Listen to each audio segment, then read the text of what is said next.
Being a department head isn't always what it's cracked up to be. I know. I'm Frank Robbins, office manager here at Amalgamated Products. Something just happened to me that, well, shouldn't happen to anybody. I did everything I could to avoid it, but it happened anyway. Didn't take long, either. 2 weeks ago, everything was fine. Yes, sir? It was just 2 weeks ago that I got that phone call. Mr. Robbins? Yes? Mr. Radford is calling on line 1. Oh, all right, thank you. We'll finish this later. Yes, sir. Hello? Yes, Mr. Radford. Oh, fine, thanks. Robbins, we have an opening for an office manager in our Lake City plant.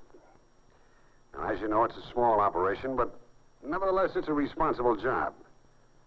We'd like for the man to come from your office.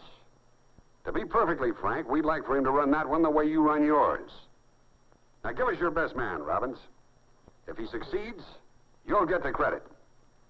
And if he didn't succeed, well, we all know who'd get the blame.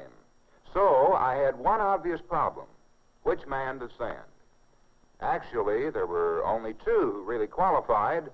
Harry Stevens, our oldest and most competent employee, and Bob Randolph, comparatively new, but very promising, a man with a lot of potential.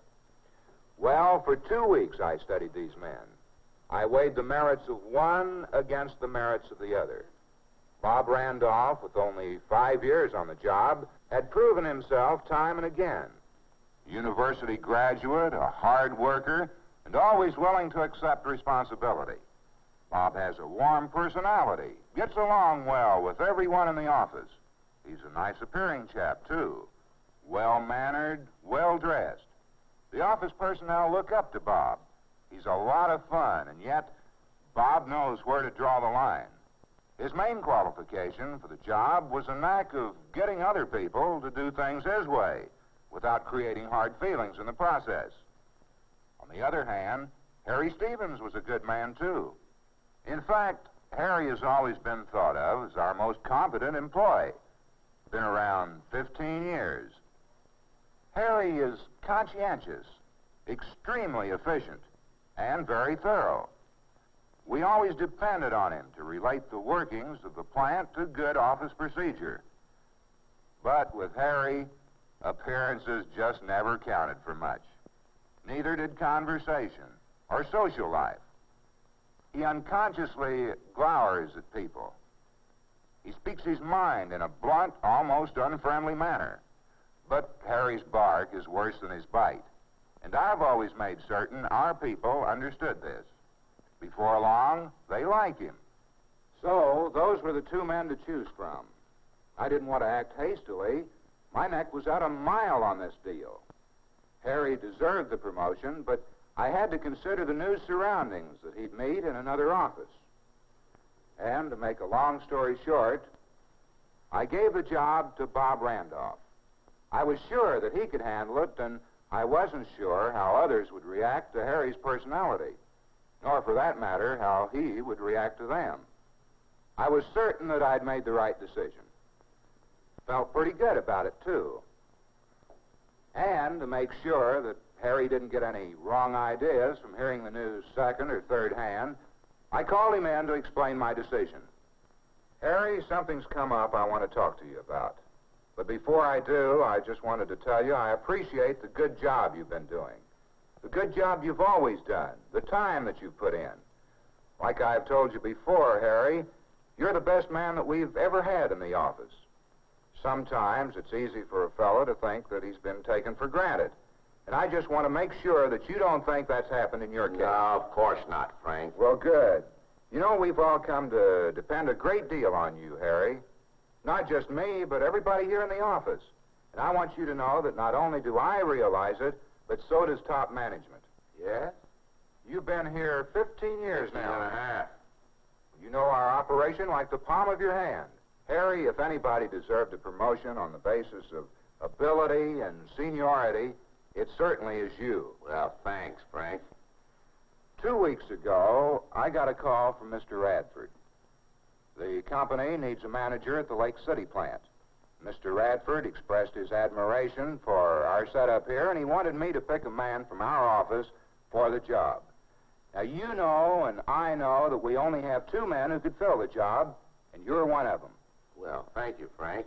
The other one is Bob Randolph. Yeah, I'll agree. He's a good man. Harry, I decided to give the job to Randolph. What? Now, wait a minute. That doesn't mean that he's a better man than you are. Actually, I gave the job to our second best man. I mean it, Harry, sincerely. You're the best man that we've ever had.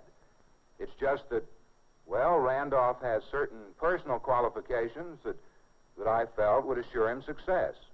And, Harry, I wanted you to be the first one to know about this so you wouldn't get any wrong ideas from the grapevine. Well, I appreciate that, Frank. Harry, but don't you think this job calls for going into a new office, meeting and dealing with absolute strangers.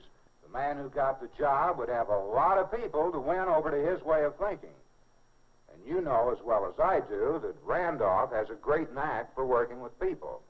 Something that a lot of people, like maybe you or I, don't have to the same degree. Yes, I must admit that's true. I felt that Bob could go into a spot like this and start producing without any complications. You know, Harry, that we all think the world of you around here. We know you. We know the type of work you can put out. I was just afraid that in a new office you might find some trouble getting started. Now, that wouldn't be fair to you, Harry. No, I guess not. Now, Harry, this doesn't mean that you've hit the ceiling. There'll be other openings and other promotions before you know it. Well, I guess that just about covers it. I appreciate you taking the time to tell me all this, Frank. If you have any questions or comments, let's hear them, Harry. I sure don't want any misunderstanding. Well, I guess I have one thing to say about it. Well, good. Out with it. I quit. Quit? But, Harry, you're my best man. Well, I'll be...